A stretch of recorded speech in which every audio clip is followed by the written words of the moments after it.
Barrister সুমনকে phone দিল প্রধানমন্ত্রী শেখ হাসিনা।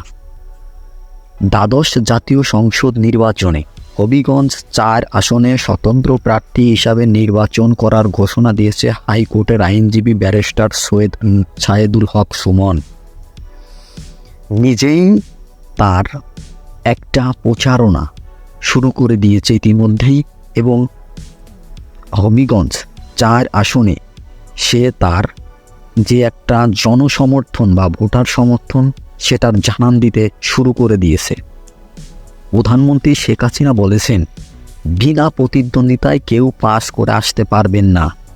প্রত্যেক প্রার্থীকেই একজন করে দলীয় দাবি প্রার্থী থাকতে হবে, মানে একজন করে লোক থাকতে হবে তার প্রতিদ্বন্দ্বী হিসাবে। সেজন্য হবিগঞ্জ ৪ আসনে স্বতন্ত্র প্রার্থী হিসাবে নির্বাচনে অংশ নেন অ্যাডভোকেট বা ব্যারিস্টার সুমন।